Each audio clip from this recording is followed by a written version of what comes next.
Bom, pessoal, boa tarde então a todos aí.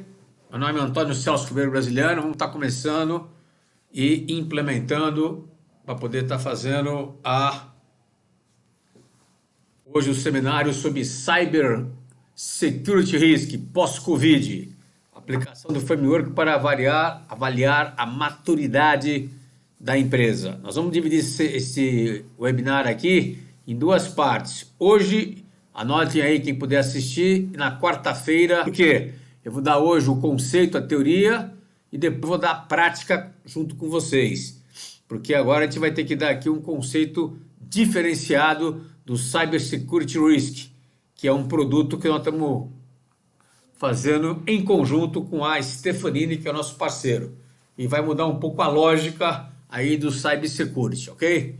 Muito bem, senhores, vamos participar e vamos para frente aqui na nossa formatação. É o currículo meu, você já conhece, esse aqui eu passo batido, para a gente não perder tempo, ok?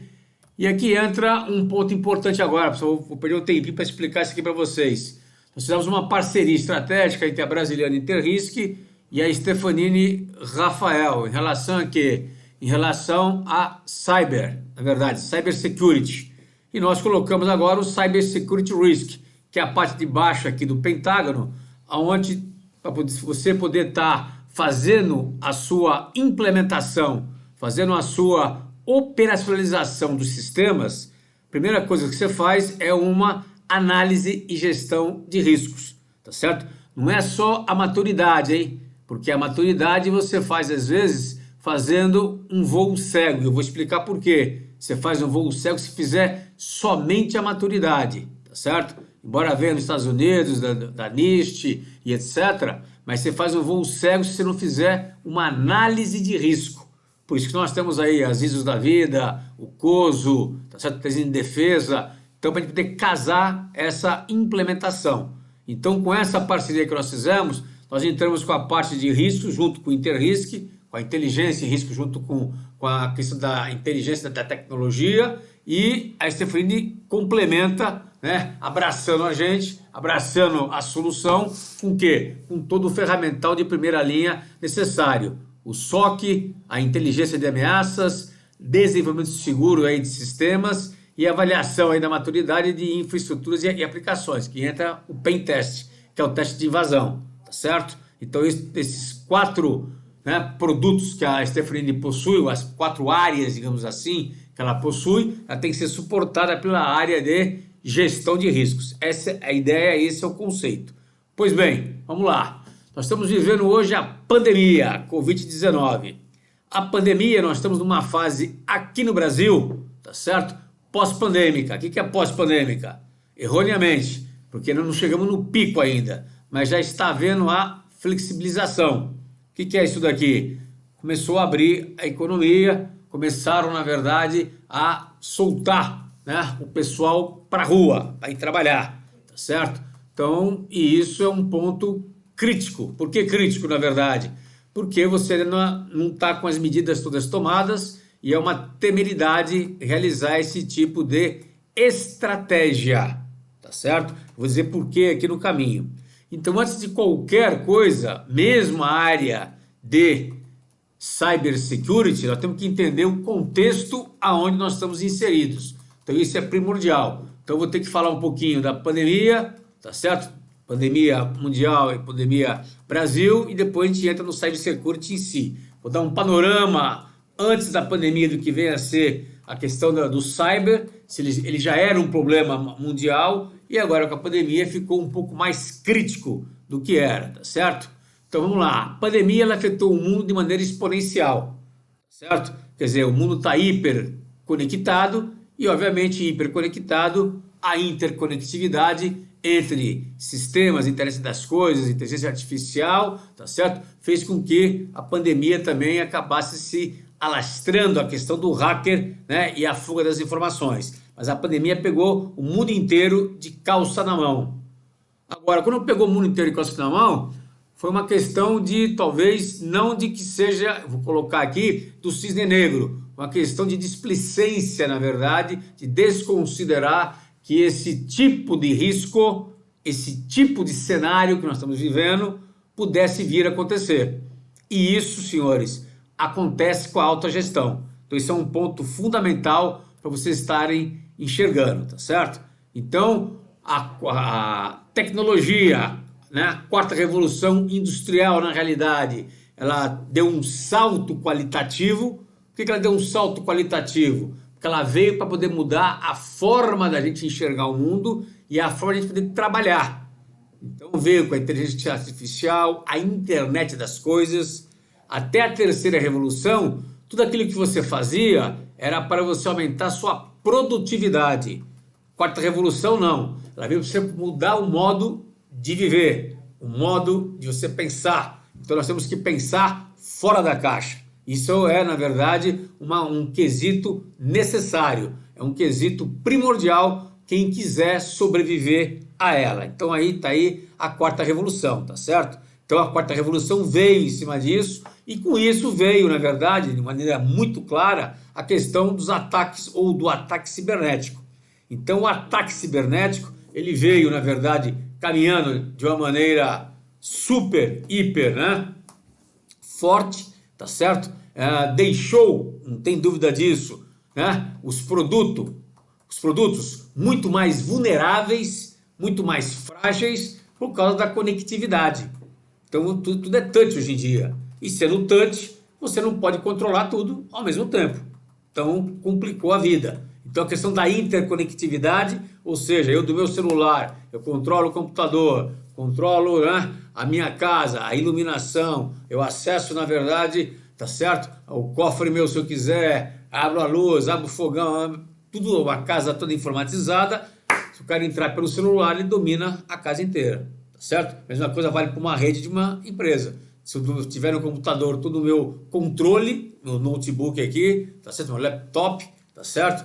Eu vou ter uma fragilidade muito maior. Por isso que não deve usar rede aberta e etc, que vocês já sabem disso. Mas o pessoal utiliza nos aeroportos e tudo que é lugar. Então isso é um ponto fundamental de poder estar entendendo o processo. Os ataques cibernéticos, então, eles se tornaram o quê? Os atores normais. O que são atores normais? Só acabou se acostumando com esse tipo de coisa. Tanto a área de energia, saúde, educação e transporte. Quando eu falo transporte, pensa no navio, pensa, na verdade, na questão terrestre e na questão aeroportuária. Então, ou seja, as infraestruturas críticas dos países, incluindo o Brasil, são alvos permanentes de ataques. Tá certo? Alvo permanente de ataque. Por quê? Porque você para uma cidade, você para uma região, você para as indústrias, tá certo? Além das indústrias especificamente falando, tá certo? Então, na realidade, estima-se que a possibilidade de detectar, na verdade, é muito baixa, tá certo? O americano calculou que isso dá em torno de 0,05%. A questão de você conseguir fazer uma detecção antes, tá certo? Então isso é importante entender o processo. Agora, por que isso acontece? Porque o hacker é inteligente. Ele vai querer atacar sempre no ponto mais fraco. Aí vem a questão da prevenção. Vem a questão de eu ter um SOC, né? Um centro de operações, né, cibernéticos para poder estar monitorando constantemente isso. Eu preciso ter, na verdade, sistemas e processos para estar monitorando a Dark Web, obrigatoriamente, né? Profundeza, né, da web, tá certo? Se eu não fizer isso, eu não sei o que está acontecendo, o que está rolando. Então eu preciso saber disso, tá certo? Então a natureza, né, de ataque, a inovação digital fez com que, na verdade, a gente se tornasse muito mais frágil. Em relação a quê? Roubo de dado, a pessoa vai lá e rouba o dado, a implantação de softwares maliciosos, né? Ransomware é um deles aí, especialmente falando, o assalto a sistemas, com consequências graves em vários segmentos, financeiro, que impacta a imagem direta, o operacional e o legal. Quer dizer, quando fala em assalto, é que ele entra, tira o dinheiro, que não precisa mais ir com o revólver, ir com a espingarda, ir com, né, fazer o assalto físico. Isso está caindo. Por que está caindo? Porque é mais fácil entrar no computador e fazer a transferência do dinheiro automaticamente. Então as tecnologias operacionais, elas estão o quê? Em risco elevado. Em função de quê? Do cyberataque. Tá certo? Que pode provocar o quê? Impactos massivos. Em função de quê, gente? Do casamento, da integração entre o físico e o lógico. Então a quarta revolução, ela trouxe o quê? Ela casou, integrou o físico e o lógico, coisas que estavam separadas. Hoje elas estão integradas, de maneira clara e direta. Então, se você deixar um ativo seu, certo? Vulnerável por aquele ativo, que é uma máquina só pura, não é sistema, tá certo? Você pode o quê? Ser o quê? Invadido pelaquela máquina, e aquela máquina tem acesso ao sistema. Então isso hoje pode acontecer, tá certo? Esse perigo todo que nós estamos falando aqui, isso já existia antes da pandemia, tá certo? Antes da pandemia. E o cybercrime, ele virou quase que um serviço, como um modelo comercial. É igual tipo um roubo de carga. O cybercrime hoje em dia, não é que o hacker entra para depois tentar vender alguma coisa para fora. Ele já entra direcionado. Então ele já entra porque ele é contratado. O serviço já foi contratado.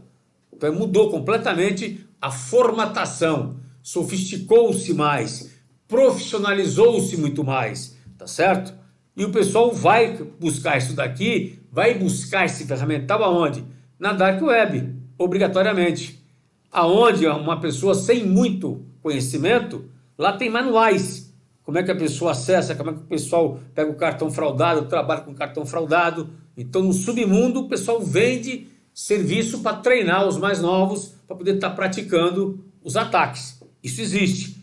Daí vem a importância, e tem gente que não leva isso em consideração, de você estar pilotando, na verdade, a Dark Web. Então, aqui tem os 3 níveis que nós estamos falando. Você tem o Surf Web, que vai a parte superficial, que aí tem um acesso de 2% apenas. Você tem o Deep Web, que é onde nós trabalhamos mais, ó, é o e-mail, né? Dropbox e a ilha, as outras registros públicos, e tem a Dark Web, que é o submundo, que é o 0.03, tá certo? Pergunta? Brasiliano, você acha que um approach do tipo T-Shape Engineering é essencial para avaliar o cenário de maturidade de uma empresa? Então, a gente vai... Henrique. Oi, Henrique, tudo bom? A gente vai falar um pouquinho sobre maturidade, né? O que é você avaliar uma maturidade da empresa em termos de cybersecurity? Então, para você avaliar a maturidade da empresa em termos de cybersecurity, você tem que saber, antes de mais nada, então já estou até adiantando um pouquinho. Primeiro, quais são as informações dos ativos que eu tenho que proteger, antes de fazer qualquer coisa. Então, eu não posso entrar numa empresa, levar um checklist pronto e jogar isso aqui para poder ser avaliado. Tá certo? Por quê? Eu estou fazendo uma avaliação voo cego, tapado. Eu não sei o que eu tenho que proteger ainda. Eu não conheço os pontos que são nevrálgicos para a minha operação. Eu não conheço os objetivos da empresa. Eu vou conversar com vocês sobre isso. O COSO do Cyber fala isso, obrigatoriamente. Então eu preciso casar isso daí. E hoje em dia a pessoa não faz muito isso daí. Já faz quase que no automático. Como é que eu não sou maduro se talvez eu não tenha aquela necessidade?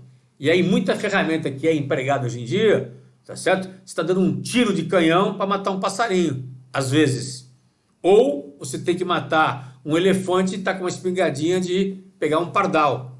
Então, depende de como você vai fazer essa avaliação. É isso que eu quero conversar com vocês e bater o papo com vocês em relação a isso, tá certo? Isso aqui é aquela introdução que eu falei. O IoT, na verdade, a internet das coisas alterou a forma da gente pensar e raciocinar, tá certo? Os riscos inerentes agora, cibernéticos, inerente é sem controle, precisam ser gerenciados. Então, os riscos puros aí tem que ser gerenciado, esse é o desafio. Preciso pensar que tipo de risco que eu tenho, que tipo de cenário que eu tenho, isso é importantíssimo. Esse é o grande desafio que eu tenho que ter, tá certo? E entra a inteligência artificial, a computação quântica, o 5G, que tem a ver com a cyber, né, governança. O que é cybergovernança? Transparência de você fazer a cibersegurança, tá certo? Que isso ainda está no mundo fragmentada. Isso é uma realidade, certo? Está fragmentada nas próprias empresas. Então, a área de cyber hoje, por exemplo, das empresas, está num nível mais estratégico. O conselho discute isso, diretoria e presidente discutem isso de uma maneira efetiva, ou joga nas costas do cara de TI, que já tem um caminhão de coisa para fazer e ele tem que olhar aquele ambiente de cyber ao redor dele. Então, quais são as questões que tem que ser feitas? Então, a governança é uma obrigação do conselho, então ele tem que cobrar isso daí. Então ele tem que ter a política e norma integrada, tá certo? E acompanhar o quê? A política e a norma que vocês possuem. Acompanhar o avanço da tecnologia. Eu não posso ficar para trás. Isso, senhores, não acontece. Então isso é fundamental. Pergunta? O Henrique ainda pergunta. Brasiliano, partimos então, deu uma avaliação dos riscos? Isso, exatamente. É isso que eu vou falar, exatamente isso. Porque sem os riscos você não consegue enxergar nada.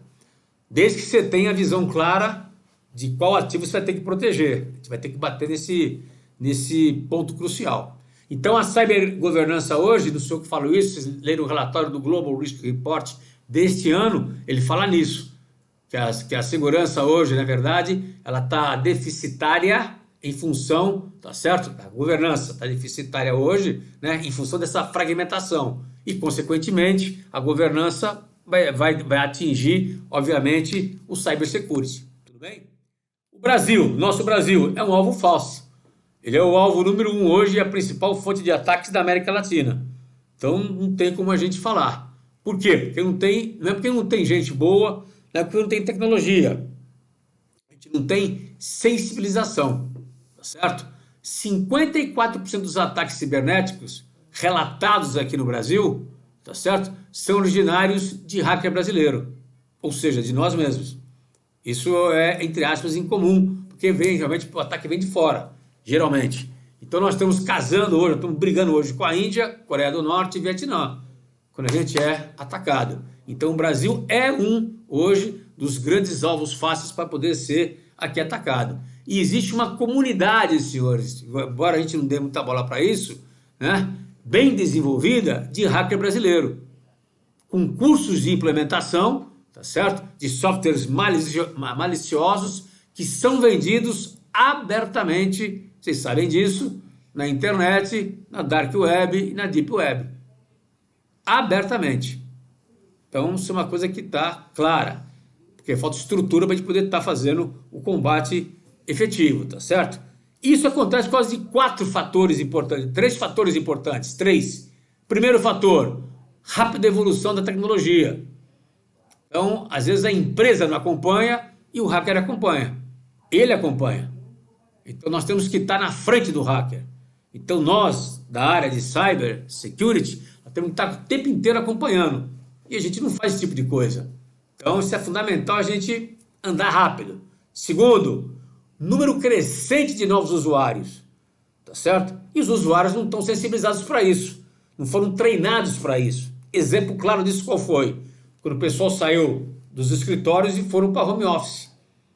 Aí tem 2 culpados, tem a própria TI, que não estava preparada para poder assumir e jogar todo mundo em home office às vezes, então em vez de usar uma VPN protegida, etc, usou a internet da casa do sujeito. Então teve call center, por exemplo, call center, que a internet era do sujeito, que era do operador. Quer dizer, aquilo lá estava protegido? Não, não estava. Foram atacados, óbvio que foram atacados. Tá certo? Óbvio. Então tá aqui, sensibilidade. E a facilidade de realizar ataque, né, através do Cybercrime Service. Quer dizer, o ataque hoje é um ataque encomendado. Para ser um ataque encomendado, ele estuda, é profissional, ele faz uma boa engenharia social, quer dizer, então o processo todo é estruturado. Foi esse tempo daquela época romântica do hacker fazer aquilo porque, eu quero provar que eu sou o mais forte. Ainda existe, mas é muito pouco. Hoje os ataques são cirúrgicos, como aconteceram agora aqui, estão acontecendo na pandemia. Nós estamos agora vivendo a pós-pandemia, que já está abrindo, então é pós-pandêmico. E na abertura vai acontecer muito mais ataque, tá certo? Porque as empresas estão frágeis ainda, frágeis. Porque a preocupação delas é, na verdade, tocar o negócio, empurrar o negócio, né, a 500 km por hora e esquece a questão da segurança, tá certo? Segurança cibernética eu estou falando. Isso é um ponto fundamental. Até os hospitais foram alvo disso, tá certo? Imagina um hospital que é tudo ele informatizado, o cara vai fazer a prescrição, tá certo? Não sabe mais o quanto que o paciente que está lá na cama tomou de remédio, porque o cara foi lá e sequestrou os dados. E o cara precisa daquilo ali com uma urgência. Então ele não vai estar tentando recuperar mais, porque não tem tempo para isso. Mesmo que ele recupere em 2 horas, 3 horas. Ele precisa daquela informação já, em 10 minutos. Então ele aceita, né, o pedido de resgate. Ele paga para o cara rapidamente. Que não é nem caro, porque essa cara deles foi inteligente. Eles não pediram resgates altos. Porque se pedir resgate alto, o cara recua. Pedir um resgate que uma relação é boa, a empresa paga. E aí eles fazem o varejo. Tá certo? Essa é a sacada que eles tiveram. Aí eu vou fazer uma pergunta para vocês. Antes de fazer a pergunta, o Rosano, o combate ao cyberataque passa por análises estratégicas, operacionais e táticas de cada empresa? Isso, sem dúvida, claro. Tem que passar, Rosano. Tem que passar, obrigatoriamente. E do Henrique, quais das metodologias de análise dos riscos seria a mais indicada? Ou ainda, qual seria... se seria melhor uma mescla. Mescla, desculpa. Então, Henrique, vou voltar para vocês aí agora, um pouquinho mais na frente, as melhores práticas. E nós usamos, da Brasiliana, a gente usa a mescla, tá certo? Eu não recomendo que tenha melhor ou pior, porque cada uma tem seu ponto forte e fraco. Então você tem que saber escolher, verificar, e cada segmento de negócio pode se adaptar melhor com uma ou com outra, tá certo? Isso é um ponto fundamental. Eu pratico aí, vocês vão ver o que nós praticamos, é o que tem dado certo. Então, você pode seguir, não seguir, podemos discutir. Isso é fórum de discussão. Porque todo dia nós estamos aprendendo e todo dia tem mudanças. Então, isso é importante a gente pensar nisso. Tá? Eu incrementei uma série de coisinhas aí no framework nosso, para vocês olharem e depois a gente discutir se for o caso. Pergunta que eu quero fazer para vocês que não pode se calar. A pandemia, quer dizer, então vocês viram que o ataque cibernético antes da pandemia já era um problema. Com a pandemia, que impactou o mundo inteiro, né? Deu a pancada em todo mundo, e o pessoal fala que a pandemia foi um risco, um cisne negro. Então o que é um cisne negro? Então, pelo Nassim Taleb, né? Nosso amigo, ele fala que o que é cisne negro? É um ponto fora da curva, tá certo? Ou seja, isso significa que o cisne negro, ele é um gerador de crise. E ele foi de fato. Mas é um evento de extrema raridade. Será que é ou não? Provoca um impacto violento. Isso ele provoca. Mas será que ele é de extrema, né, raridade? Nunca aconteceu? Será que é isso? Ou foi falha nossa?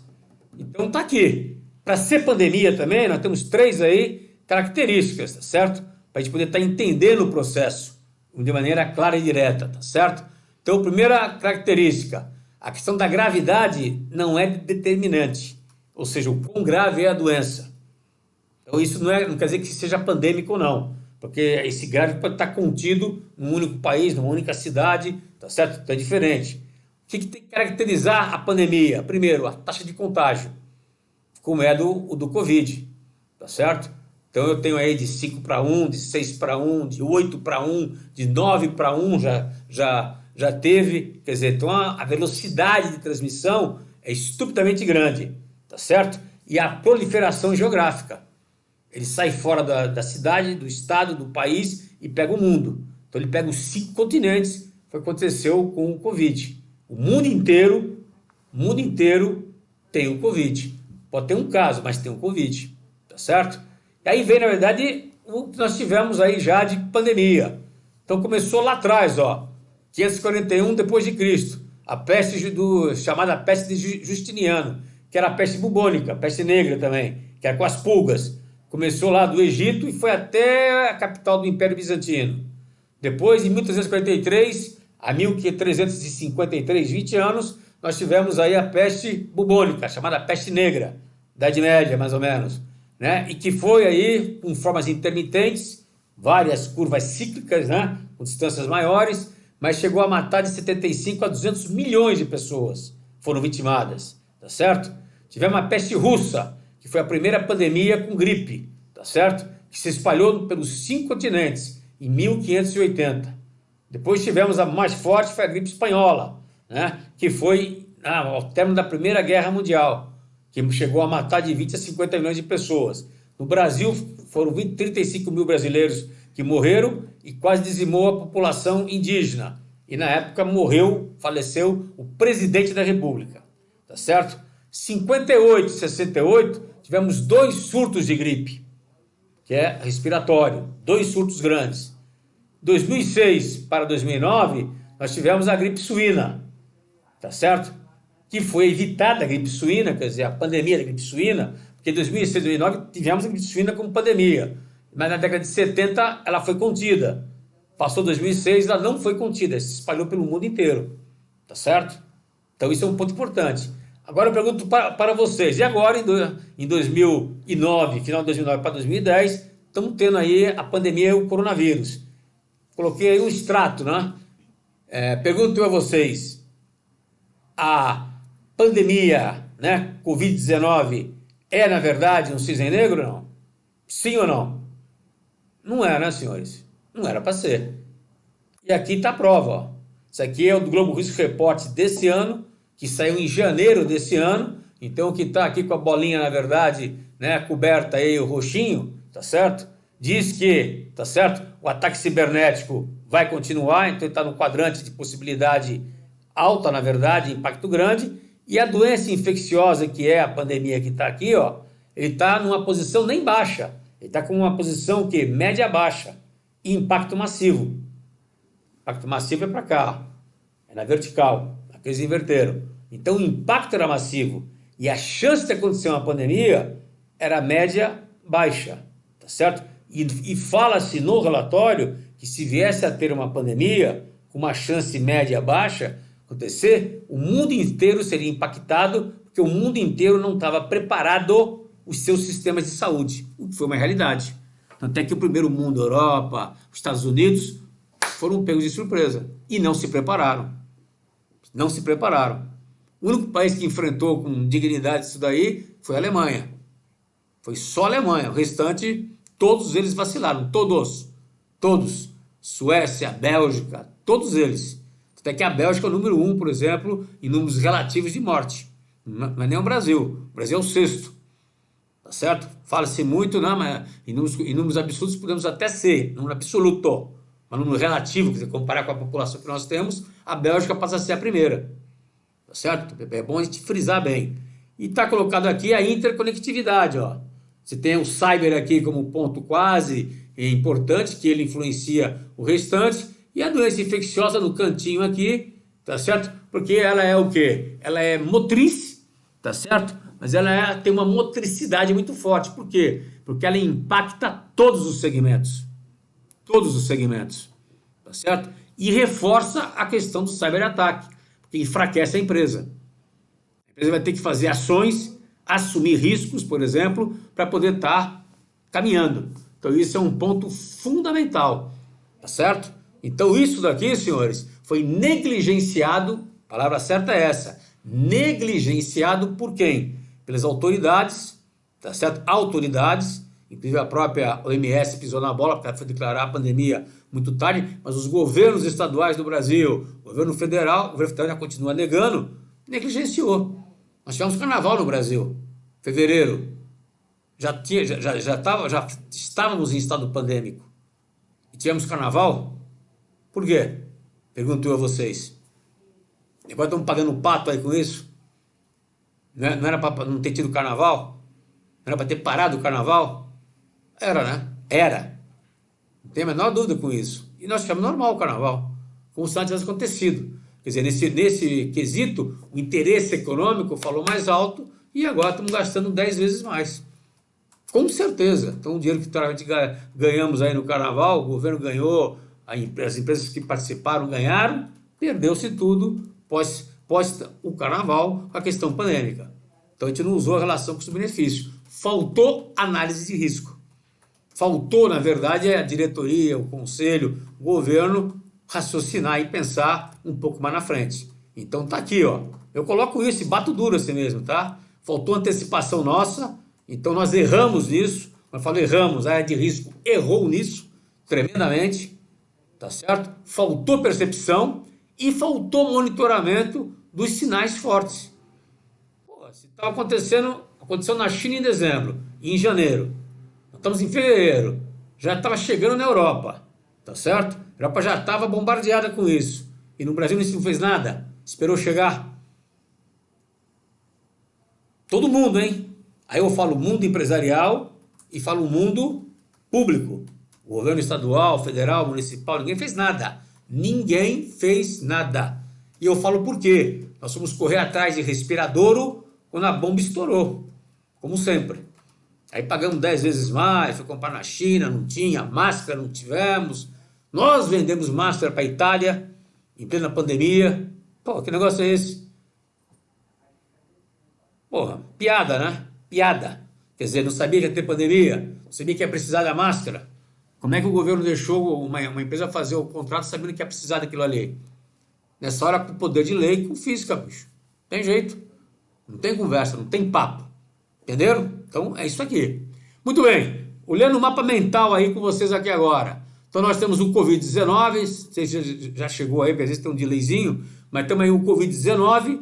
Então, o Covid-19, senhores, tem que entender isso claramente.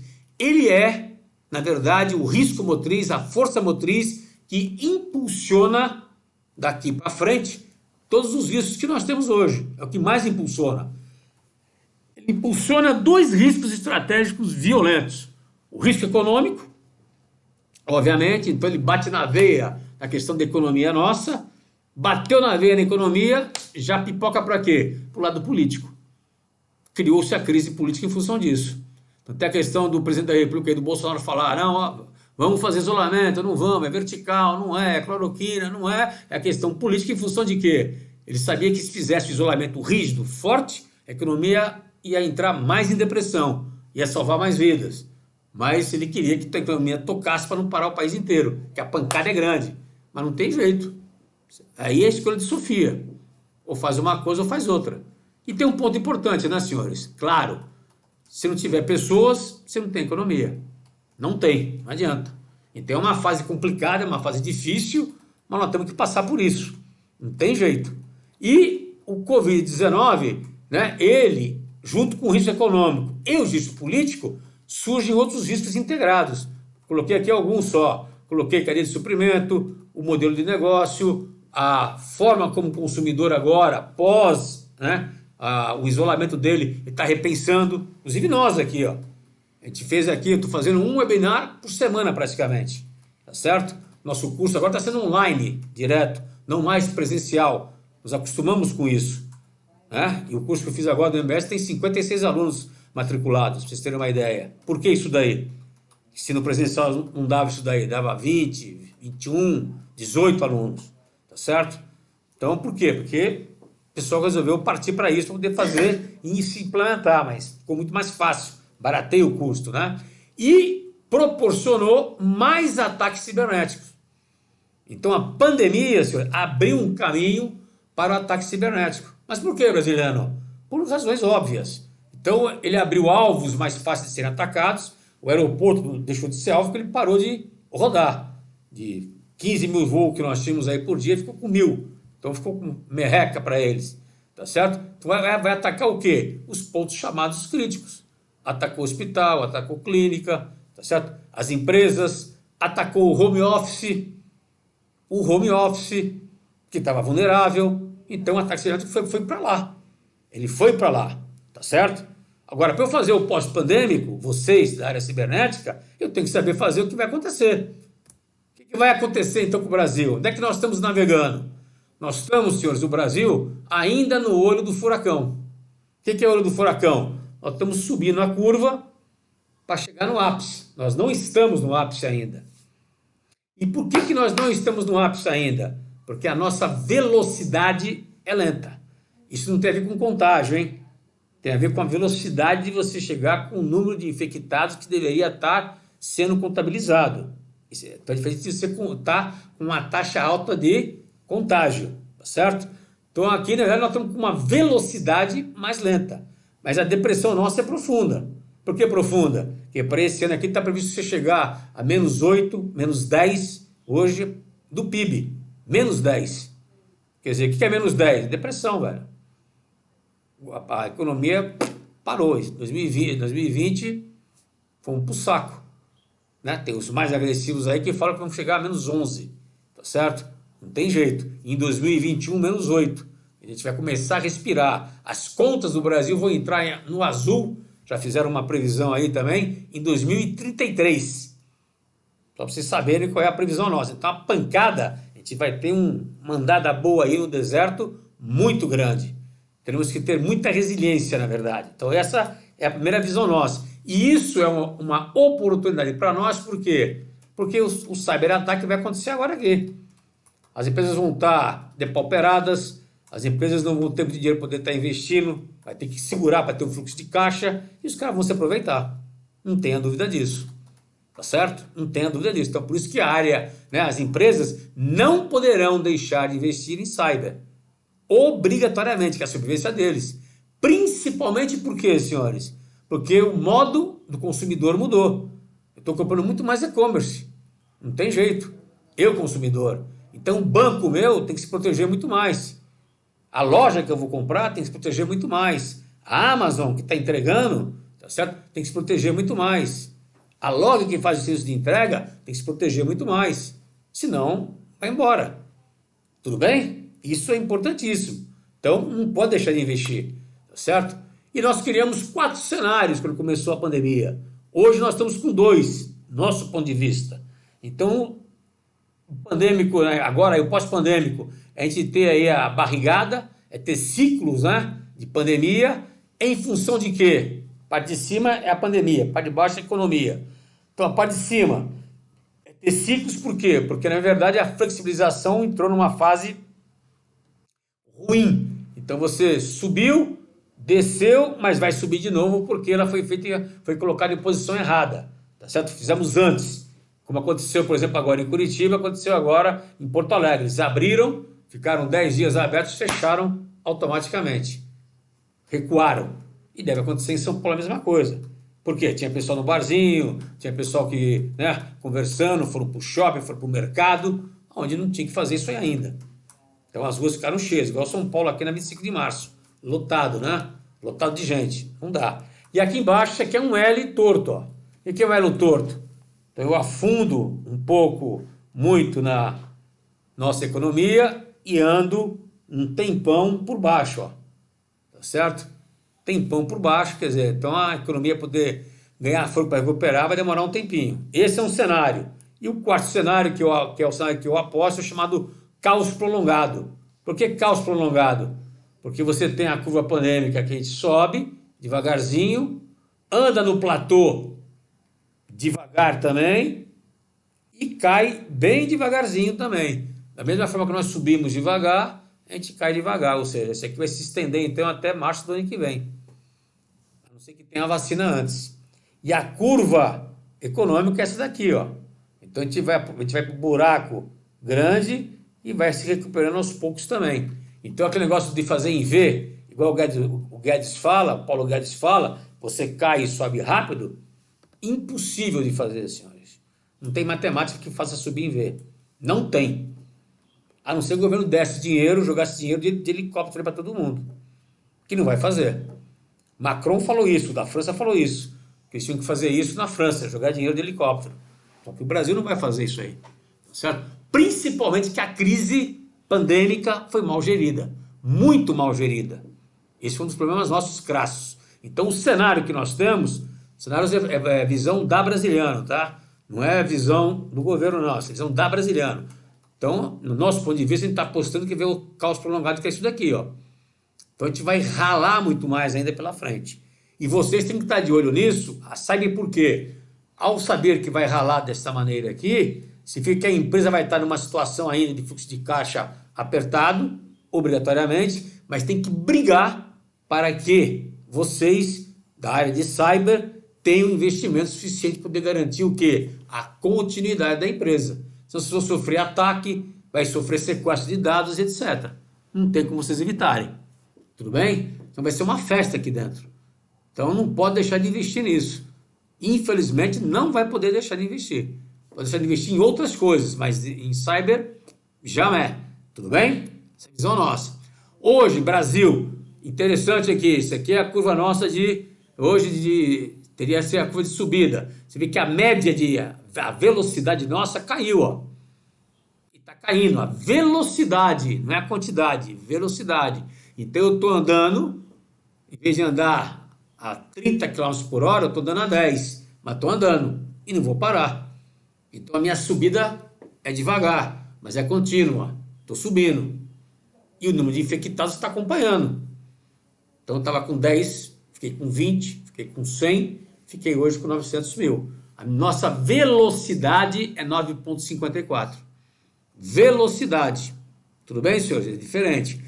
O americano, o italiano e o espanhol, na época do ápice, a velocidade era 33%. Então eles subiram rápido e começou a despencar rápido. Nós não. Nós estamos subindo devagarzinho, né? E estamos no platô. Em função de quê? Do país ser extremamente, né, geograficamente grande e cada estado tem a sua característica. Por isso, a média acaba dando isso daí, tá certo? Então é importante entender um pouco o contexto, tá certo? Casos confirmados, até ontem, 955.377, daqui a pouco batemos 1 milhão. Mas se olhar a curva aqui, ó, tá certo? Ele continua na ascendente. Você não vê a tendência dela atingir o platô ainda, tá certo? Então, a gente entender a problemática. Quando essa curva aqui em cima começar a ficar mais na horizontal, acompanhar a horizontal, que nós atingimos o platô. Então, tem que ficar um tempozinho aqui. Igual a nossa taxa de letalidade, a taxa de letalidade dos mortos caiu. Tá certo? É um ponto importante. Aqui a gente vê bem, ó, isso aqui é por dia, ó. Ó como nós estamos no zigue-zague aqui, ó. Isso aqui é dia. Então, vocês terem uma ideia, dia 16, nós tivemos 34 mil infectados. De 16 para 17, na verdade, foram 32 mil. Então, baixou 2 mil. E tem vezes que baixou muito mais, ó. Então, nós estamos num zigue-zague aqui muito grande. Pergunto a vocês, por que esse zigue-zague? N fatores. Tempo de demora que chega até a Secretaria da Saúde para ser contabilizado, isso é um fator X. Isso aqui não tem a ver, isso aqui não tem a ver com subnotificação, não. Tem a ver com a demora que você chega até lá e tem a ver, na realidade, com as medidas que os estados tomam às vezes. Por exemplo, Maranhão fez um lockdown. Não fez lockdown, deu uma queda. São Paulo, na época que fez inicialmente, olha aqui, inicialmente ele fez o isolamento, deu certo. Depois nós relaxamos, ficou em 47, 48, 52, que é um número baixo, não deu certo. Então o Brasil inteiro ficou no sobe e desce, certo? Se pegar estado por estado, vocês vão ver depois aí que a situação é essa, tá certo? E aqui é o interessante aqui agora, ó. Taxa de letalidade. Agora, por que nós subimos na taxa de letalidade, hein? Quer dizer, o que está diminuindo, senhor, olha que interessante, é o número de mortos, proporcionalmente ao número de infectados. Isso é um ponto positivo? De certa forma é, ó. Então nós já atingimos aqui, ó, ele andou na horizontal e agora está caindo. Nós estamos hoje, né, no dia 17, aqui saiu até errado aqui, desculpe, é dia 17/6. Nós estamos hoje com uma taxa de 4,87. 4,87, com 46 mil mortos. Tá certo? Então, o que isso significa para nós? Que houve, na verdade, está havendo uma produtividade melhor por parte de quem? Dos intensivistas. É o que os médicos falam. Eles aprenderam a lidar com a doença. Tá certo? Então, a curva de aprendizagem é melhor.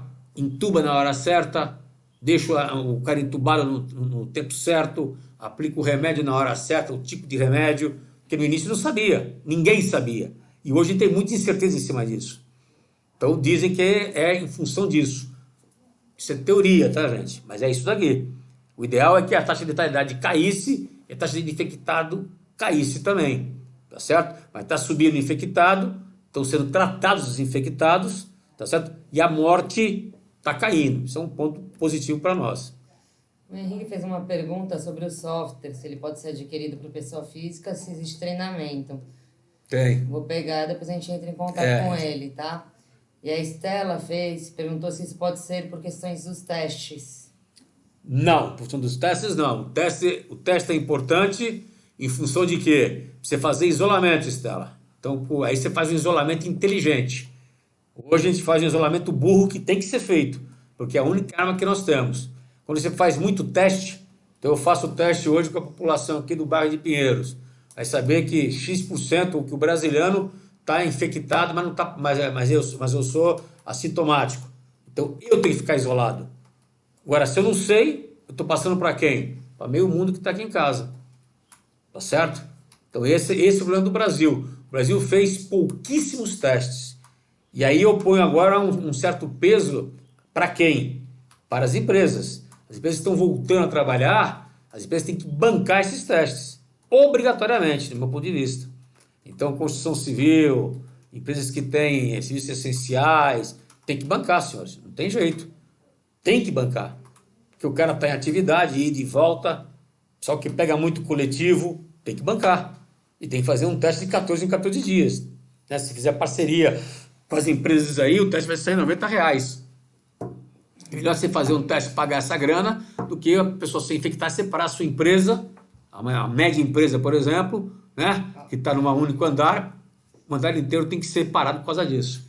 Mas o desconhecimento real da quantidade de infectados altera a base do cálculo do índice, certo? Pode não estar diminuindo. Não é, Ela não. ainda fala, mas o índice se impacta. Não, o que o pessoal fala é que nós estamos hoje com duas, não são 10 vezes também não, fala que estamos com 2 vezes mais o número de infectados e o número de mortos. Então você fica mais ou menos parelho, porque eles estão sempre relativos, né, na realidade.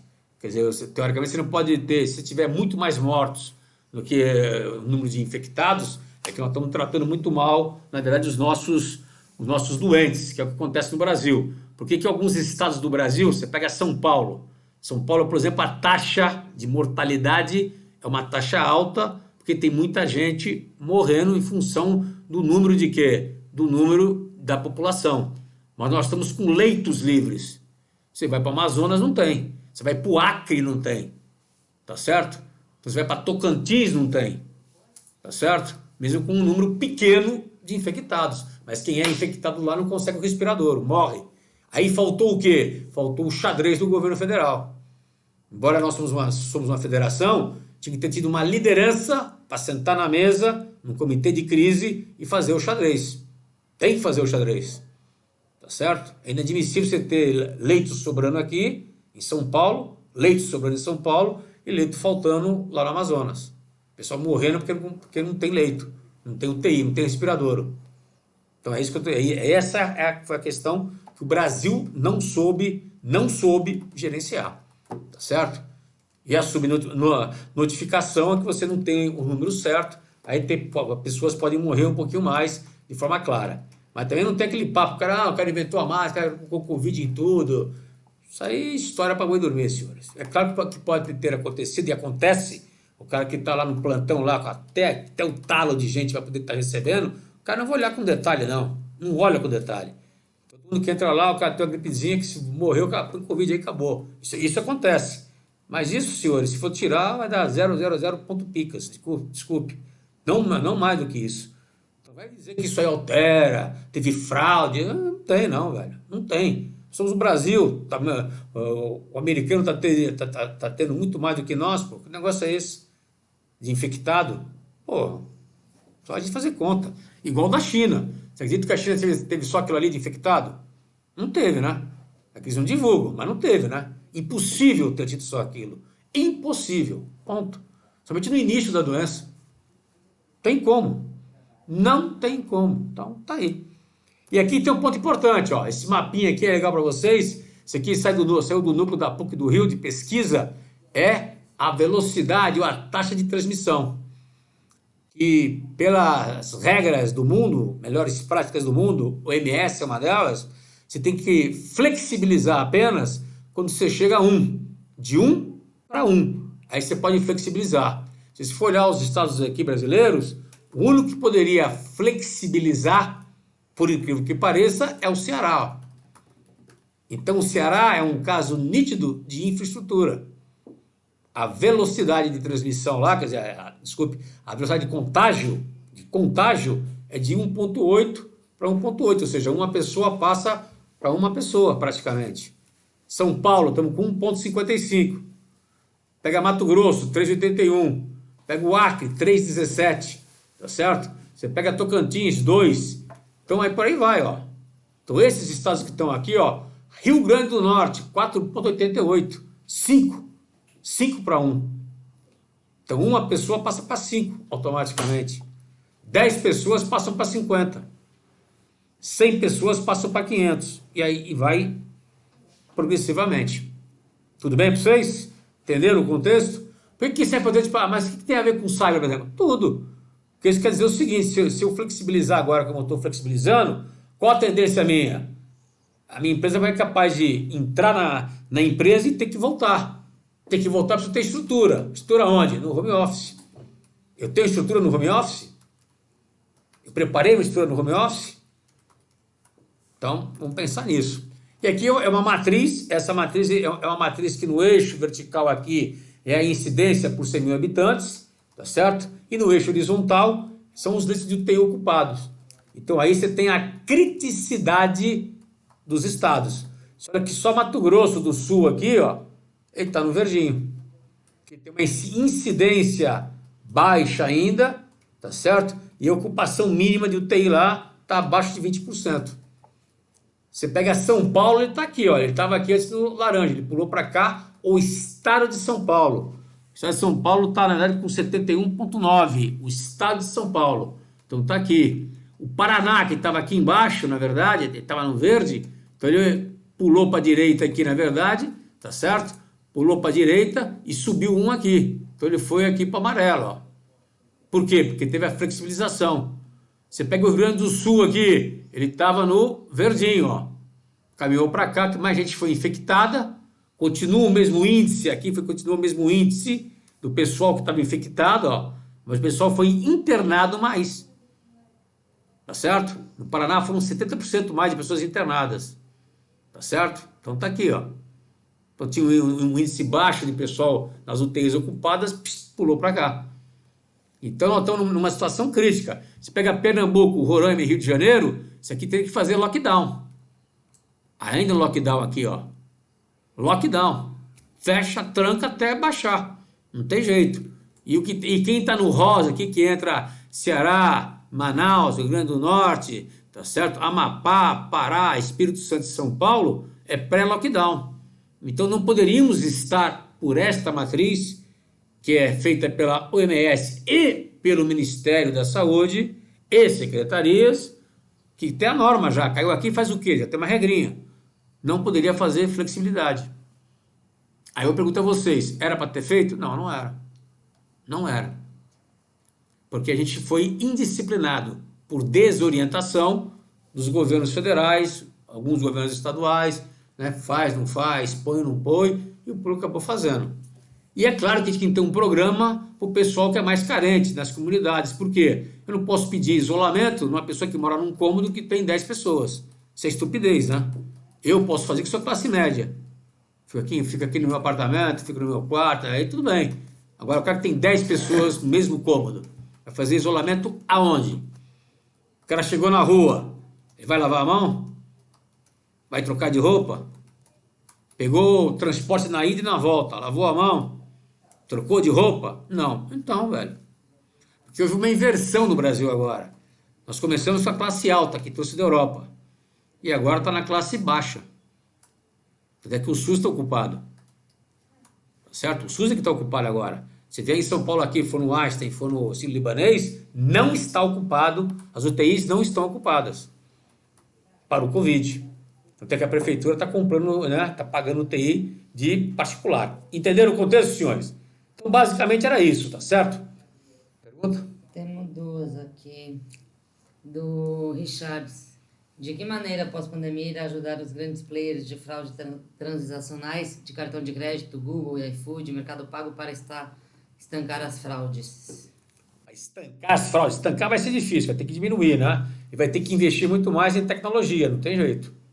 Vai ter que investir profundamente em tecnologia, principalmente na questão da inteligência de ameaças. Vai ter que conhecer profundamente como que é o hacker, o modus operandi deles, e sensibilizar o usuário, velho. Que ninguém sensibiliza de forma clara, tá certo? Então tem que sensibilizar. O pessoal tem medo de falar pro cara que se usar o cartãozinho de uma maneira errada, deixar na mão do outro, isso pode sofrer, né? Usar o computador, não pode usar um computador para tudo, não é isso? Tem os macetes todos. Só que a gente não fala, vocês não falam, o cara usa. O cara tem um único notebook em casa, ele usa para pagar a conta, entrar na internet, entrar em sites que não são condizentes, que são suspeitos, né? O moleque de 14 anos entra no site pornográfico, pronto, acabou. Dançou. Certo? Dançou. O cara sabe que isso acontece, pinga ali, acabou, vai embora.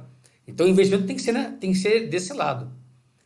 Pós-pandemia. Só mais duas perguntas. Você acha possível realizar um monitoramento por teletrabalho? Eu acho possível. Eu acho muito possível. Daí você tenha regras anteriores, tá certo? E as pessoas já estão até sendo acostumadas com isso.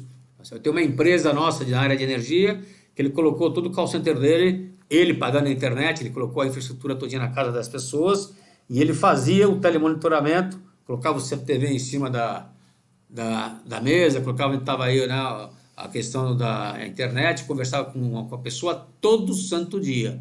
Então é uma massificação. Investimento, gente. Investimento. Não pode dizer que não vai ter. E o Tadeu perguntou quais a fonte que você pegou daqueles dados lá do SUS, do pessoal lá do monitoramento da última... De quê? Os dados da última... Daqui.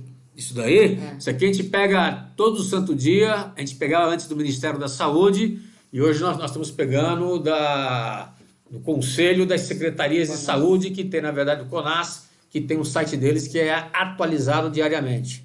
Como eu não confio mais no Ministério da Saúde, nos dados, estou pegando lá do CONAS, ok? Então eu estou pegando de lá diretamente. Tá? Hoje tem o CONAS, tem o Ministério da Saúde, tem a plataforma aí dos jornalistas, né? Do consórcio que foi montado também, tá certo? Mas os números batem, na verdade, chegam a bater, tem pequena divergência, mas eu optei por lá por uma questão só de forma de pensar, que eu achei uma sacanagem o que fizeram. Então, perdi a confiança nesse quesito. Quais são os alvos que vão ser pós-pandemia? Então, você tem as infraestruturas críticas, que vão voltar aí a toque de carga, por exemplo, a aviação está começando a voltar, tá certo? As indústrias vão começar a voltar de uma maneira mais pesada, continua tendo os hospitais, continua tendo o home office e continua tendo ainda a sua empresa. Nós temos que pensar o seguinte, ó, a empresa vai estar focada em recuperar a economia dela, vai estar focada em recuperar a atividade dela. Então, vai bater de forma clara e direta onde? Na produção, na distribuição. E acaba esquecendo a questão da cibersegurança. É o que vai acontecer, o que está acontecendo hoje em dia. Igual aconteceu no home office, o nego mandou o cara para o home office a troca direita sem a mínima estrutura. E lá aconteceu várias coisas. E os hospitais também não investiram nisso. Por quê? Porque o médico tinha que cuidar da vida do paciente, mas deixou um buraco aberto na questão da segurança cibernética. Ok? Aqui são alguns dados, só que depois vocês olham aqui, que vai ser na projeção futura do mercado. Aqui são dados que eu peguei da Ernest Young de 2020, a quantidade que você tem aí de ataque, de registro, erro humano. Não vou perder tempo, porque o nosso tempo está grande. Informações do Brasil pós-pandêmico, né? Isso aqui, se a gente for comparar o que aconteceu o ano passado, na mesma época com esse ano, subimos de 19 milhões, tá certo? As buscas diárias, né? Para 19 milhões, né? Tentativa de fraude virtual para 9 milhões no mesmo período. Então nós crescemos muito, na verdade. Busca de informações pessoais e bancárias nossas na Dark Web aumentou 108% entre março e maio de 2020. O que é isso daí? Só vai lá embaixo, busca informação, compra informação e pega e fica com ele. Então cresceu 108%. O que isso significa? Eu tenho que monitorar a Dark Web. Então, quem monitora? Vocês estão monitorando? Já o phishing, que usa o e-mail e o CMS para roubar dados, aumentou 70%. Segundo quem? Febraban. O velho phishing, a velha pescaria, continua sendo ainda a forma do cara entrar nos sistemas. Porque o curioso vai lá, pá, bate no e-mail malicioso. O que é isso aí? Falta de sensibilização. Certo? Então, a gente poder entender isso daqui.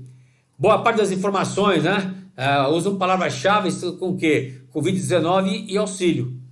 E utilizam ainda engenharia social, fazendo com que os usuários passem as informações necessárias. Ou seja, o cara ligou, o cara cai na conversa, acaba dando informação que não pode dar. Então isso acontece ainda.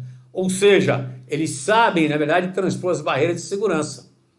Por isso sempre focam no elo da corrente, que é o elemento humano. Então o elemento humano, gente, é o elo mais forte e mais fraco. Por que forte e fraco? Forte se eu estiver consciente, fraco se eu não estiver consciente. Então tem uma pancada de barreira, uma pancada de sistema, se eu não tiver consciência disso. Tá certo? Eu chego num aeroporto e vou usar a internet do aeroporto que é aberta. Dancei, usando o celular teu, que tem senha, tem código, muito mais segura. Vou para um hotel, uso a internet do hotel, aberta. Pô, bicho, estupidez, como é que você faz um negócio desse? Hoje em dia, século XXI, sabendo que aquilo é aberto. Não pode, não pode. Usa o celular. Não vou usar porque vai gastar. Pô, a empresa paga. Tem que pagar por isso. Tem que ter regra de TI para isso, certo? Aí que entra o Security by Design, né?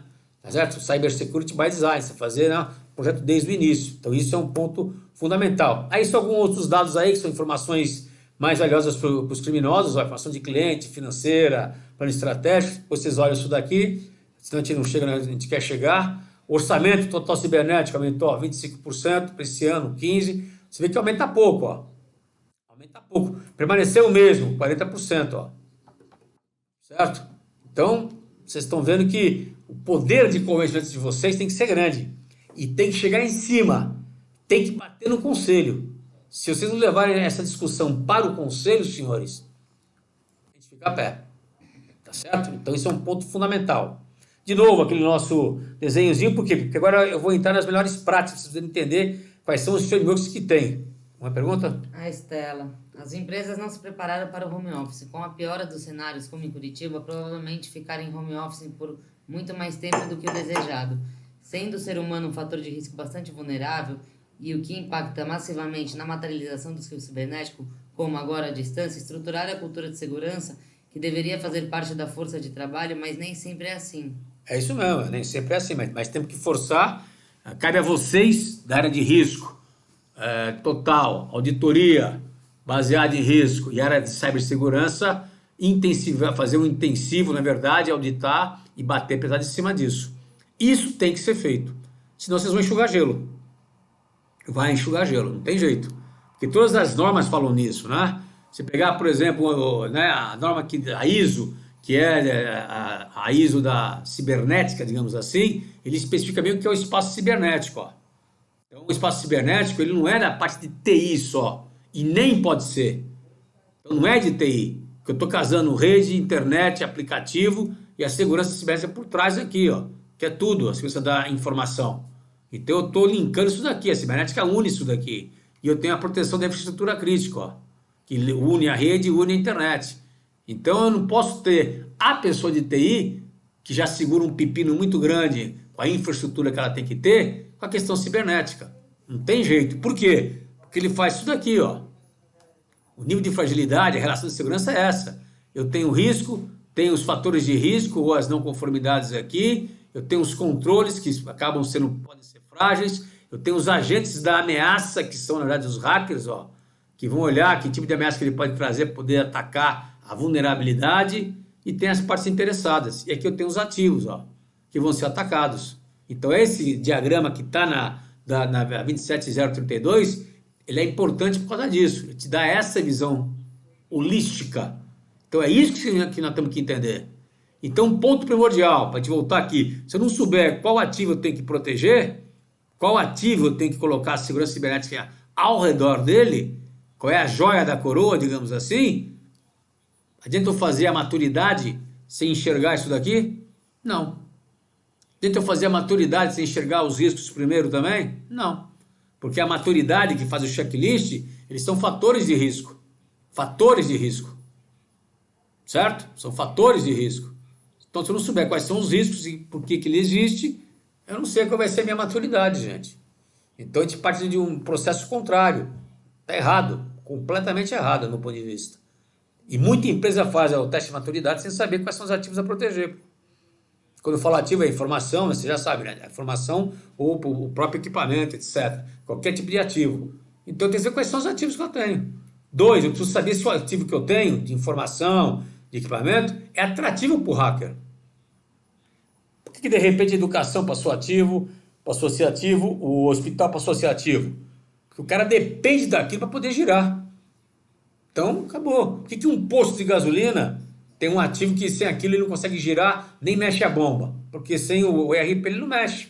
Por que uma empresa de distribuição, se tirar o ERP, um SAP da vida, tirar, né, congelar aquilo ali, criptografar e ficar fora do ar, ele não faz nada? não solta uma nota fiscal, não tira um caminhão de dentro do CD. Parou a empresa. Parou a empresa. Vocês veem exemplos disso que aconteceram no Brasil. Certo? Então isso daqui nós temos que ter, né, claramente focado, tá certo? Eu tenho a 27005, que é uma outra que é de TI, mas que serve para cibernética. Por que serve para cibernética? Que eu posso usar aqui alguns critérios que ele dá, ó. Tá certo? Posso usar critérios que ele tem aqui. Então eu posso usar o ferramental que ele dá para mim. Que é legal a gente ter isso aqui na mão. São formas de eu poder trabalhar, tá certo? Então eu tenho que saber qual ativo e eu posso usar isso daqui de maneira clara e direta, tá certo? Tenho, na verdade, a 27701, que saiu agora, que é a privacidade dos dados, que tem os anexos, ó. Nos anexos eu tenho que fazer mapeamento da LGPD, tem que fazer, na verdade, o mapeamento, né, para saber se está de acordo com a 27001, 27002, tem que saber isso tudo. Então faz parte do contexto. E privacidade de dados, a lei de proteção dos dados, é cibernética, velho. Como que não é cibernética? É cibernética. Por que é cibernética? Porque o cara pode ir dentro, roubar a informação do seu cliente ou do seu funcionário e expor. Ele vai te chantagear com isso. O que você faz com isso? Certo? Então fica uma pé. COSO, que tem o COSO do Cyber, 2019, saiu ano passado, 2019. Então chama-se, ó, Gerindo o Cyber, Risco em uma Era Digital. Então ele tem os macetes. Ponto principal que ele fala, tem que conhecer o negócio, ó. Preciso saber missão, visão, valores, e se a estratégia que eu tenho coloca em risco a cibersegurança e se vai gerar valor. No caso, a cibersegurança, ó. Então eu tenho que conhecer isso daqui. E vou usar isso para a cybersecurity. Olha que interessante. Então ele fala que tem que ter esse, né, esse mini frameworkzinho aqui dele, que ele fala gestão de cyber risco, que são as fases que tem que fazer, e aqui a questão do apetite ao risco, etc. Na 27005 tem até, voltando aqui, tem até se você vai ou não, o critério que você tem para você poder assumir ou não o risco. Ele te dá isso daqui, ó, que é o valor de reposição, ó, tá certo? É um ponto importante que você tem na mão, a aceitação do risco, ó. Tem a descrição, a aceitabilidade e as observações que eu tenho. Você tem um ranking aqui, você vai aceitar ou não o risco. Então ele te dá essa posição. Você pode usar isso? Posso usar isso. É uma métrica. Não estou dizendo que é boa ou ruim. Depende de vocês estudarem isso e verificarem. Isso tudo, senhores, nós podemos colocar numa panela e tirar daí o critério que eu tenho. 3 linhas de defesa. Tem a específica, né, para cyber security. Tem a específica daqui, ó. Que aqui eles não colocam nem quem é o responsável, eles põem um comitê. Tá certo? Só para vocês saberem que isso aí existe, tá certo? Ponto importante. E tem o que o pessoal mais utiliza, que é o da NIST, na verdade, que é o que teve a primeira versão em 2014 e a segunda versão em 2017 e 2018, tá certo? Que ele usa, na verdade, aí as funções básicas, identificar, proteger, detectar, responder e recuperar. Tem as categorias e as subs. Isso aqui é mais ou menos um checklist, né? É um checklist. E com base nisso eu faço a maturidade. Mas a maturidade, para mim, só ela vai dizer quais são os meus pontos fracos. Isso aqui é uma SWOT. Ponto fraco e ponto forte. Certo? Agora, em relação a quê? Quando você faz uma SWOT, você tem seu objetivo estratégico, você sabe aonde você quer chegar. Se você fizer isso daqui sem saber quais são os seus ativos importantes, você está fazendo um voo cego. E eu vejo muita empresa fazer isso aí. Tá certo? Então, esse é um ponto que eu acho que tem que ser repensado, né? Tem 3 níveis de atuação, o estratégico, na verdade, o de negócio e o operacional. Então, tem 3 níveis de atuação, tá certo? Então, é isso que tem que ficar claro para vocês, nessa matériazinha. Isso aqui vai trabalhar para vocês lerem aqui, para na semana que vem, ou quando der o caso parte, a gente aplicar isso daqui. Já vou trazer aplicado. Mas o identificar tem que saber o quê? Ativo de estoque, avaliar a maturidade, avaliar a ameaça de risco, tá certo? Entender a obrigação de terceiros. Nessa versão 2017-18, né, o framework da NIST, na verdade, ele já foca muito mais em relação a risco.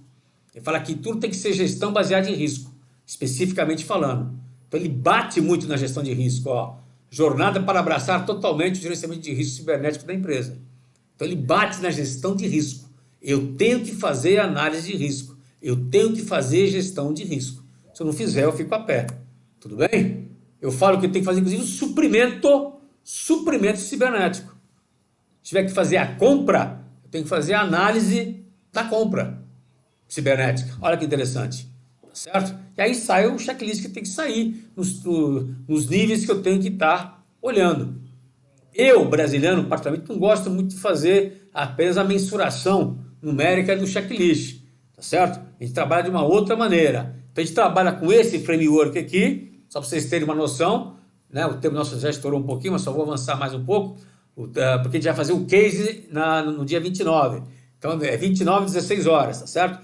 Não, 24. Desculpe, 24, né? 29 não, já estou pensando lá na frente, hein? É 24 de junho. Então nós temos aqui o nosso framework. Então, quem foi que perguntou mesmo? O framework foi o Henrique. O Henrique perguntou, eu faço a junção de todos aqui. Eu uso métricas de todos e para a gente poder casar isso daqui, ó. Então eu uso a carinha da 31.000, só a cara dela, mas ele usa o COSO do Cyber, por exemplo, tá certo? Atualmente, que é 2019. Uso aqui o NIST. Então, o que é usar o NIST aqui primeiro? A primeira coisa que eu faço aqui é fazer uma matriz de relevância de ativo. Então, a primeira coisa que eu faço é fazer a matriz de relevância de ativo. Aqui.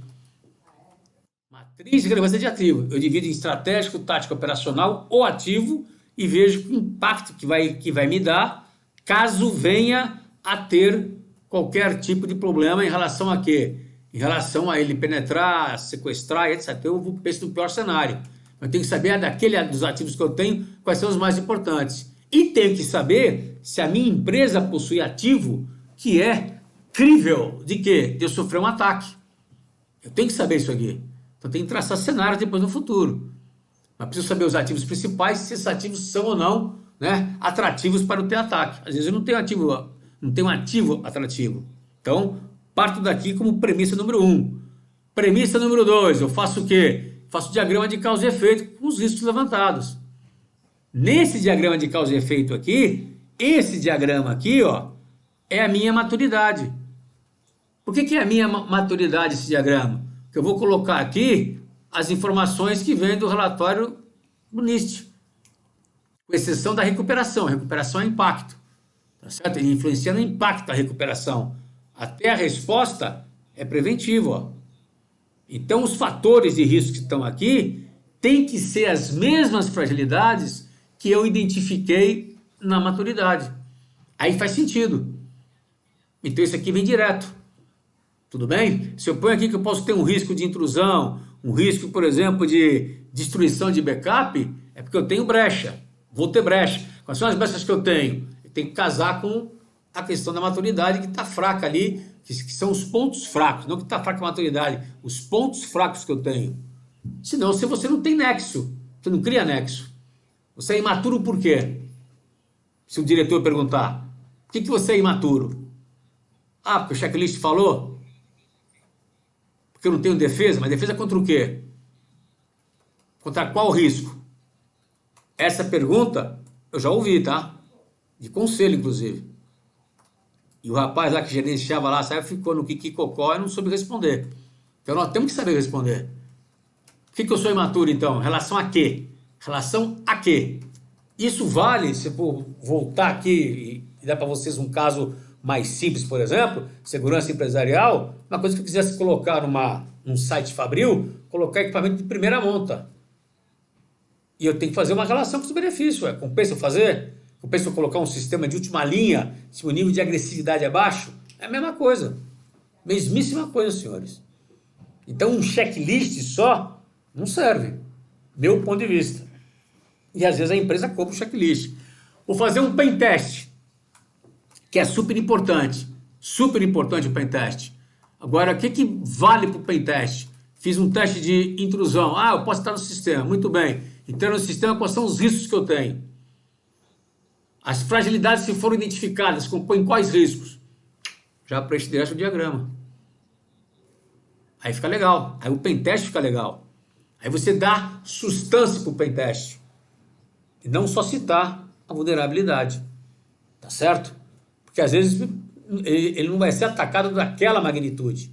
Então é isso que nós temos que raciocinar.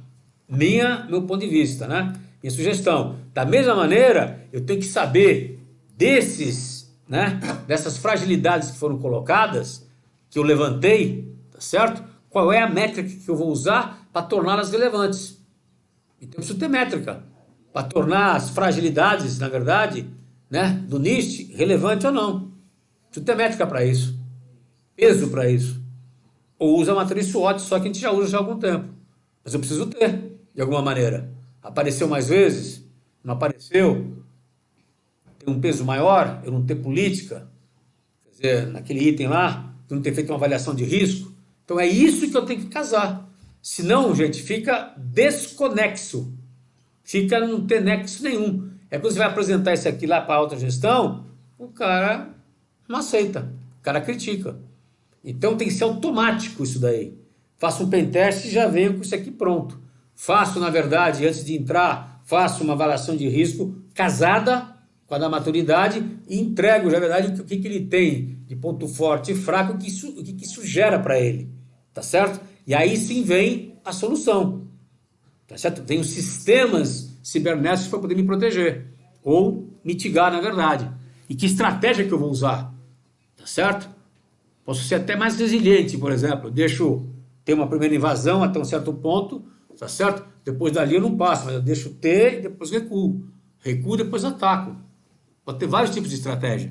Então essas ferramentas que o sistema tem, o nosso tem, nós casamos isso com a Stefanini, para vocês saberem. Faça uma análise de risco inerente, sem nenhum tipo de controle. Preciso saber qual é a inerência do meu risco. Muita gente não faz, eu tenho que saber.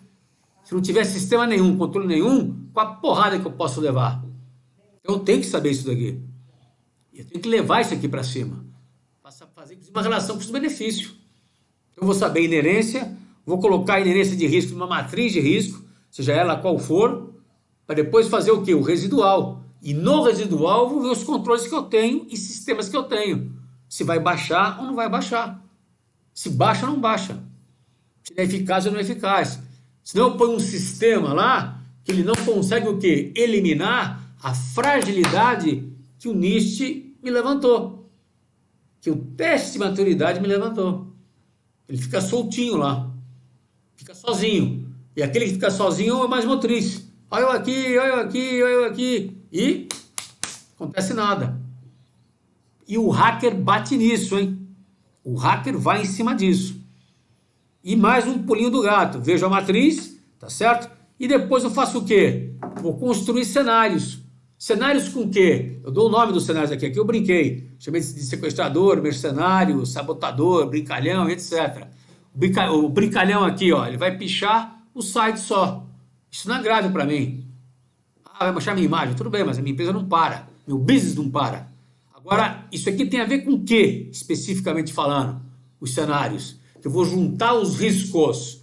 Eu vou juntar os riscos. Então eu junto os riscos, que são formados por quem? Pela fragilidade, vulnerabilidade que seja, e pelo fator de risco.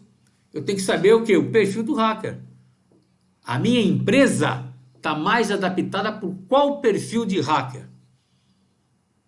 Ela é atrativa para qual tipo de hacker? É para o cybercriminoso? É para o cara que faz hobby? É para um espião de Estado? Sobre o Embraer da vida, por exemplo, chutando com vocês aqui, sou uma área bancária. Então eu tenho que conhecer isso, senhores, profundamente. Aqui eu aproveito o quê? A inteligência de ameaça, ó. E entra no diagrama de causa e efeito. Senão, eu não aproveito. Então o sistema que nosso aqui hoje, a visão, o nexo dela, a lógica dela, é interconectada com tudo que nós temos. Senão a gente fica para trás, tá certo? Faça aqui uma relevância dos cenários e faça uma análise que é automatizada. Por que é automatizada? Porque ao eu criar, na verdade, aqui os cenários, eu vou criar com os riscos. Os riscos já foram avaliados, ó. Os riscos já foram avaliados. Aí ele sai automático. Por quê? Porque eu faço uma média. Uma média da probabilidade e uma média do impacto. E aí ele vai me dar uma pontuação do cenário onde que ele se encontra na matriz. Automaticamente. Automaticamente. É uma métrica. Não estou discutindo aqui se é boa ou ruim. Estou dando para vocês um macete aqui que pode ser usado. E isso facilita vocês. Isso é boa prática de mercado. Para facilitar a vida de vocês. Tudo bem, senhores? Então, essa visão aqui é uma visão que nós temos que ter. tá certo? Isso é importantíssimo. Aqui no webinar seguinte, no dia 24, eu vou apresentar para vocês um case, e aí vocês vão ver a praticidade disso aqui, tá certo? A gente vai fazer 1 hora e 10 aqui, matando isso daqui. E depois a gente entra para o plano de ação e depois para o monitoramento. Mas o ponto fundamental que eu queria bater com vocês é isso daqui, ó. Então esse pentágono aqui, que a gente tem, trabalha agora, a base número 1 qual é? É a gestão de risco, ó. Sem a gestão de risco, o Henrique perguntou lá atrás, é o número 1. Por que é o número 1? Porque você, sem a gestão de risco, você não enxerga nada. Você faz voo cego. Vocês fazem voo cego. Não tem como a gente escapar. Então, esse é o ponto fundamental, senhores. Se não tiver uma gestão de risco, conhecer o ativo que eu tenho que proteger, porque o risco é em cima do ativo. Qual ativo? O ativo que é mais principal, o ativo que é mais estratégico, o ativo que é mais relevante, certo? Isso é primordial. Tudo bem, senhores? Então, em termos de conceito, eu queria falar isso para vocês. Por no dia 24, a gente dá um case prático para vocês poderem vivenciar, olhar, criticar a nossa praticidade. Tem pergunta? Temos, Rafael. Brasiliano, temos tido dificuldade para realizar a análise de risco inerente. Será que apenas considerar o residual não é suficiente? Tem sido prático a análise de risco inerente em suas avaliações de riscos? Aí ele continua. Digo prático, pois temos verificado que os gestores têm dificuldade em mensurar qual é o nível de risco sem a atuação dos controles. Na nossa metodologia, utilizávamos essa etapa em um primeiro momento, mas preferimos abandonar essa etapa, pois achamos que o mais importante é disseminar a mentalidade de riscos. Estamos errados? Na nossa visão, vocês estão completamente errados. Por quê? Para que serve o risco inerente e o risco residual? Né? 2 pontos importantes. Você faz a inerência do risco sem nada, certo? Então tem que imaginar ele sem nada. E você vai saber se você, ao colocar o controle, se aquele controle teu é eficaz ou não. Quanto que ele faz baixar o risco. Agora, se você já faz a sua análise olhando o controle que você tem, como é que você sabe que ele é eficaz? Quanto que ele costuma baixar? Qual a relação custo-benefício que isso faz? Então, o inerente e o residual é para isso. O Coso foi muito inteligente lá atrás em falar isso daí. Eu faço o inerente para saber o tamanho do meu risco puro, pelado, sem nada. Se eu colocar roupa nele, ele vai sentir menos frio. Agora, quanto de menos frio ele vai sentir? Vou ficar confortável com ele? Porque evita, inclusive, você gastar mais. Porque no residual você coloca o teu limite, o seu apetite ao risco. Então você vai até aqui, ó. Você coloca a régua. Se você não tiver o inerente, você não tem régua. Aí você vai fazer chutômetro, inclusive, no apetite ao risco. Chutômetro no apetite ao risco. E qualquer metodologia, hoje, qualquer uma, ela fala sempre do inerente residual. Obrigatoriamente. Eu, na minha posição, isso está errado. Aí eu, quando faço auditoria e entro na empresa e o cara não tem inerente, eu já cravo direto, eu queimo direto. Porque não tem como você enxergar. Que eu pergunto para ele, como é que você sabe que esse controle aqui reduziu o risco? Não, mas ele é bom. É bom por quê? Não, porque é feito conforme eu estou fazendo. Eu falei, e daí? Eu quero saber se ele é eficaz, velho. Se ele é eficaz. O que é eficaz? Ele reduz o risco? Controle é para reduzir risco, não é para cumprir tabela. Então, exemplo disso, para poder finalizar aqui, vocês entenderem bem claramente. Você vai fazer um controle de acesso, tá certo? Normal. Patrimonial aí, por exemplo, tá certo? Vai fazer esse controle de acesso patrimonial. Aí você diz lá, fala assim, ó, peça um documento com fotografia. E você não especifica que tipo de documento que é. O cara vai lá, apresenta a carteirinha do clube. É um documento. Ele pega a carteirinha, olha, mas isso aqui não pode. O cara fala, quem falou que não pode? Onde está escrito que não pode? A sua norma está escrito que tem que ser o RG? Tem que ser a carteirinha de CRA, de profissional de conselho regional? Não, não está. Então isso aqui vale, velho. Engole. Engole. O problema não é meu, é teu. Você vai ter que aceitar. Se não tiver escrito. Certo? Então, se você te colocou um documento com fotografia, aceitou a carteirinha do clube, o controle foi eficaz, do teu ponto de vista, porque ele seguiu a norma. Então, ele foi eficiente, mas não foi eficaz. Eficaz, impediu o cara de entrar? Impediu. Então, esse aqui é eficaz. A diferença tem que ser essa. E isso vale para qualquer tipo de situação. Na cibernética, mesma coisa. A gente não pode gastar um tiro de canhão para matar um passarinho e vice-versa. E acontece muito dos dois lados, tá? Ok, senhores? Mais pergunta? Não, por enquanto não. Não? Não. A Estela só fez um comentário, se não identifica com o controle baixo. Hã? A Estela só fez um comentário, se não identifica com o controle baixo risco, esse controle não serve para nada. Só Isso, custo. é isso mesmo. Só Por isso- custo. É, porque tem muito controle que você, naquela relevância, por exemplo, lá de fator de risco, por exemplo, você vai verificar, ou na fragilidade que você encontrar, você vai verificar quais são as fragilidades, né, do próprio NIST, que você tem que colocar foco. Que tem fragilidade que é peanuts. Você não vai cuidar dela. Então você tem que entender isso daí. Que é peanuts naquele momento teu. Então você tem que olhar a fragilidade que vai balançar você. Ou uma fragilidade que impulsiona um risco. Tá certo? Isso é primordial para a gente poder entender. Isso vale para tudo. Por isso que eu falo que a lógica nossa, né, é importante e vale para todos os tipos de disciplinas de risco. Ok, pessoal? Mais alguma pergunta? Acho que não, né? Acho que não. Falei demais, inclusive. Passei um pouquinho, meia hora aí. Mas precisava falar isso com vocês. 24, já vou entrar no case direto. A gente vai discutir o case. É 1 hora para discutir o case só. E com a solução, inclusive. Com solução, inclusive. Ok? Aí vocês vão ver o porquê que isso aqui é importante. Ok? Agradeço aí a paciência de vocês, boa vontade de vocês. Até uma próxima vez. Obrigado.